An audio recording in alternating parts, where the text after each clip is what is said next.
Everyone welcome back to yet another mini blog. আর আজকে চলে গিয়েছিলাম মধ্যমগ্রামে ক্যাফে বাডিজ এসপ্রেসো ক্যাফেতে। এটা একটা নিউলি ওপেন ক্যাফে, তো রাস্তায় যেতে অনেকবারই আমার চোখে পড়েছে, আমি ভাবলাম যে একবার গিয়ে ভিজিট করা যেতে পারে। এটা মধ্যমগ্রাম সিয়া ক্যাফের পাশে, ফেয়ার রেসিডেন্সির ফার্স্ট ফ্লোরে আর স্পেন্সার্সেরও ফার্স্ট ফ্লোরে। তো এন্ট্রান্সে ঢুকলেই তোমরা একটা ভীষণ সোফিস্টিকেটেড ফিল পাবে, আর ভিতরের যে পুরো ডেকোরেশনটা ভীষণ অ্যাস্থেটিক, ভীষণ ভালো লাগবে। ছবি তোলার জন্য কিন্তু একদম পারফেক্ট জায়গা, আর ক্যাফেটাও কিন্তু ভীষণ সুন্দর। ভিতরে যথেষ্ট সিটিং অ্যারেঞ্জমেন্ট আছে, তো তোমাদের মোটামুটি কিন্তু লোকজন নিয়ে গেলে কোনো অসুবিধা নেই। আর আমরাও গিয়ে কিন্তু সিট পেয়ে গেছিলাম। ভিড় ছিল, আবার ভিড় ছিলও না, এমন ভিড় ছিল না যে বসা যাচ্ছে না। তো আমরা গিয়ে সিট পেয়ে গেছিলাম। তোমাদেরকে দেখিয়ে দিচ্ছি, এটা হচ্ছে একটা সেলফি জোন। আর এখানে কিন্তু আই গেস প্রতি উইকেন্ডে এখানে একটা করে শো হয়, লাইভ শো হয়, যেখানে এসে গান বাজনা হয়।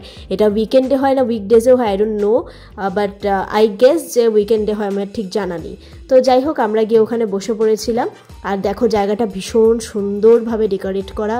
আর এই ছিল এদের মেনু কার্ড, বাট মেনু কার্ডটা একটু বড় ছিল বলে আমি তোমাদেরকে পুরোটা দেখাতে পারিনি। তোমরা প্লিজ গুগল থেকে একবার চেক করে নিও।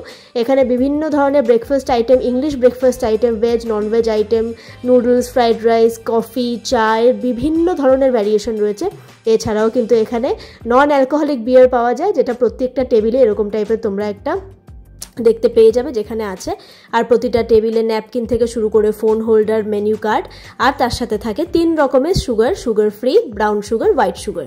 আমরা গিয়ে অর্ডার দিয়ে দিয়েছিলাম ফ্রাইড পেরি পেরি চিকেন, যেটা ছিল 8 পিসেসের। আর খেতে কিন্তু মোটামুটি ছিল, আমি বলবো না খাবার দাবার একেবারে খুব আপ টু দ্য মার্ক, তা নয়, মোটামুটি ছিল।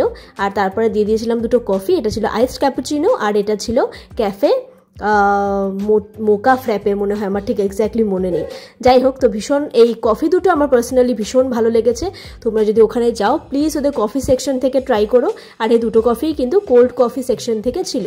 এছাড়া ওখানে বিভিন্ন রকমের হট কফি আর কফি, বিভিন্ন রকমের গ্রিন টির ভ্যারিয়েশন, অনেক কিছু ছিল।